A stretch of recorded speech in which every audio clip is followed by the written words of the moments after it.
మొదటిసారి అసెంబ్లీలోకి అడుగు పెట్టడం, ఇలాంటి సుదీర్ఘ రాజకీయ అనుభవం ఉన్న దాదాపు 7 సార్లు ఎమ్మెల్యేగాను ఒకసారి పార్లమెంట్లో అడుగుపెట్టిన మీకు, Panchayati Raj, technical education, forest, R&B అనేక మంత్రిత్వ శాఖల్ని సమర్థవంతంగా నిర్వహించిన మీకు ఈ సభాధ్యక్షుడు ఈ స్పీకర్ స్థానంలో కూర్చోవడం నాకు చాలా ఆనందంగా ఉంది. ఇన్ని దశాబ్దాలు ప్రజలు రాజకీయ జీవనంలో ప్రజలు మీ వాడి వేడి చూశారు. మీకు కోపం వస్తే ఋషికొండను చెక్కినట్టు ప్రత్యర్థులకి పదునైన ఉత్తరాంధ్ర యాసలో గుండు కొట్టేస్తారు. ఒకటే బాధేస్తా ఉంది సార్, ఇకపైన మీకు తిట్టే అవకాశం లేకపోవడం. కానీ ఇక మీద సభలో ఎవరు తిడుతున్నా దాన్ని ఆఫ్ చేసే బాధ్యత మీ చేతిలోనే ఉంది. మీరే మైక్ ఆఫ్ చేయాలి. అంటే మా చిన్నప్పుడు నేను చూసేవాడు, ఒకసారి అల్లరి చేసే అబ్బాయిని క్లాస్ లీడర్ చేసేవాడు చిన్నప్పుడు మా స్కూల్లో. కానీ ఇన్నాళ్ళు ప్రజలు మీ వాడి వేడి పలుకులు, మీ ఘాటైన వాగ్దాటి చూశారు. ఈ రోజు నుంచి రాష్ట్ర ప్రజలు మీ హుందాతనం చూస్తారు. డిబేట్స్ వెనకాల దాక్కుని సంస్కారహీనమైన భాషల్ని, భావాల్ని రకరకాల మాధ్యాల్లో విరజిమ్ముతూ ఉంటారు. దాని నియంత్రణ మీ ఆధ్వర్యంలో ఇక్కడి నుంచే మొదలవ్వాలి. ఇందాక సభానాయకులు గౌరవ ముఖ్యమంత్రి శ్రీ చంద్రబాబు నాయుడు గారు చెప్తారు, ఆడబిడ్డలు ఏ విధంగా నలిగిపోయారు ఈ రాష్ట్రంలో గత 5 సంవత్సరాల్లో. చిన్న లేదు, పెద్ద లేదు, ఎవరని లేదు.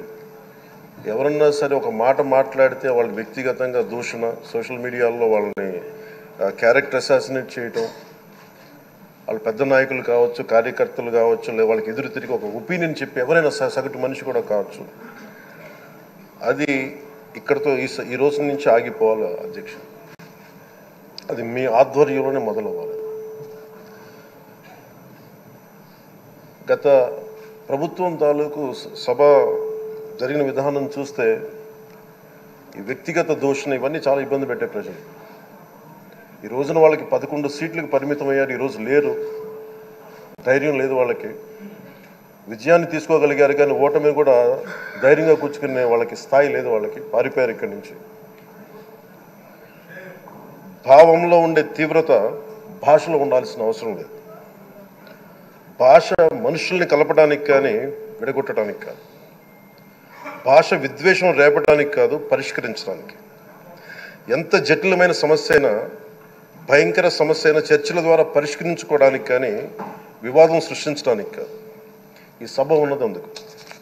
కానీ మనం చూసింది వాళ్ళ దగ్గర నుంచి బూతులతోటి, వ్యక్తిగత దోషులతోటి రాష్ట్ర పురోభివృద్ధిని ఆపేశారు. అలాంటి సభ కాకుండా ఇందాక మన పెద్దలు శ్రీ గౌరవ ముఖ్యమంత్రి చంద్రబాబు గారు చెప్పినట్టుగా ఇది భవిష్యత్తుకి ఇది ఒక ప్రమాణం అవ్వాలి. 2047 వరకు ఇంత అద్భుతమైన స్థానంలో మనకి ఆంధ్రప్రదేశ్ తెలుగు జాతి ఉన్నత స్థాయికి వెళ్ళాలంటే ఈరోజు మనం వేసే ప్రతి అడుగు అది భవిష్యత్ తరాలకు ఒక నిర్దేశక ఒక టచ్ స్టోన్గా ఉండిపోవాలి, ఒక గిట్ రాయిగా ఉండిపోవాలి. ఈ రోజున ఈ సభలో ఉన్న గౌరవ సభ్యులందరూ చట్టాలు చేయడానికి ఉన్నారు, చట్టాలు ఉల్లంఘించడానికి కాదు. విభేదించడం అంటే ద్వేషించడం కాదు, వాదించడం అంటే కొట్టుకోవడం కాదు. ఇవన్నీ విభేదించడం, వాదించడం ఇవన్నీ ప్రజాస్వామ్యానికి చాలా మౌలికమైన పునాదులు. ఆంధ్రప్రదేశ్ ఆవిర్భావం జరిగి అసలు భాషా ప్రయుక్త రాష్ట్రాల ఆవిర్భావమే మన ఆంధ్ర రాజ్యంతో మొదలైంది. అమరజీవి పొట్టి శ్రీరాములు గారి బలిదానం మీద మన రాష్ట్రం పుట్టింది. 56 రోజులు తిండి తిప్పలు తినకుండా నరకం అనుభవిస్తూ ఆయన బలైపోయారు. ఆయన మరణానికి చేరువవుతూ ఆమరణ నిరాహార దీక్ష చేసిన ప్రతిరోజు మనకి దాదాపు ఈ సుదీర్ఘమైన 6 దశాబ్దాల కాలం, 1.5 సంవత్సర కాలం అంటే ఆయన ప్రతిరోజు చావుకు చేరువవుతూ భోజనం లేకుండా ఆయన గడిపిన ప్రతిరోజు మనకి 1.5 సంవత్సర కాలం. అలాంటి నేపథ్యంలో అలాంటి మహోన్నతుడు శ్రీ పొట్టి శ్రీరాములు గారి త్యాగాన్ని కనుక మనం ఈ సభలో ప్రజా సంక్షేమం కోసం మాత్రమే చర్చలు జరగాలి. వాదోపవాదాలు హద్దులు దాటకుండా ఉండాలి. వ్యక్తిగత దూషణకి తావివ్వకుండా ఉండాలి. అలా కాకుండా గత ప్రభుత్వంలాగే ఈ సభని తిట్లకి, బూతులకి, కొట్లాటకి వాడితే ప్రతి నిమిషం పొట్టి శ్రీరాములు గారి బలిదానాన్ని అవమానం చేసినట్టే. ఒక గొప్పవాడు, ఒక మహానుభావుడు బతికినప్పుడు మాత్రమే కాదు, చనిపోయిన తర్వాత కూడా కొన్ని తరాలు ఉపయోగపడతారని నిరూపిస్తారు. అలాంటి కోవకు చెందిన మహానుభావులు, ఆంధ్ర రాష్ట్ర సృష్టికర్త, భాషా ప్రయుక్త రాష్ట్రాలకు శ్రీకారం చుట్టిన ద్రష్ట, అమరజీవి శ్రీ పొట్టి శ్రీరాములు గారి స్మృతిలో ఒక విలువలతో కూడిన ఒక సత్సాంప్రదాయాన్ని తెరలేపుతూ మీ ఆధ్వర్యంలో ఈ సభ జరగాలని, ఈ 5 ఏళ్ల ప్రజా ప్రస్థానంలో ఈ విలువైన 5 ఏళ్ళు రాబోయే తరానికి గొప్ప భవిష్యత్తునిచ్చేలా, అన్నం పెట్టే రైతుకి, కౌలు చేసుకునే రైతుకి, రైతు కూలీకి అండగా ఉండేలా, మహిళలకి భద్రతతో పాటు ఉన్నత స్థాయికి ఎదిగేలా, ప్రభుత్వ ఉద్యోగులకి భద్రత కల్పించేలా, పశువు, పక్షి, ప్రకృతి, సర్వజనులందరికీ కూడా మతాలకి, ప్రాంతాలకి అతీతంగా సుభిక్షంగా అభివృద్ధి పదంలో ఆంధ్రప్రదేశ్, ఆంధ్ర రాజ్యం అద్భుతమైన ప్రగతి సాధించేలా ఈ చర్చలు సాగాలని కోరుకుంటూ, సభాపతి అయ్యన్న పాత్రుడి గారికి మీ ఆధ్వర్యంలో ఈ సభ ఒక సరికొత్త సాంప్రదాయానికి, సత్సాంప్రదాయానికి ఇది తెరతీయాలని కోరుకుంటూ మీకు మరోమారు శుభాభినందనలు తెలియజేసుకుంటాం. గౌరవ మంత్రులు లోకేష్ గారు మాట్లాడతారు. స్పీకర్గా ఎన్నికైన అయ్యన్న పాత్రుడు గారికి నా హృదయపూర్వక శుభాకాంక్షలు. అయ్యన్న పాత్రుడు గారు అంటే అందరి పాత్ర, ఎప్పుడూ ప్రజల గురించే ఆలోచించే వ్యక్తి.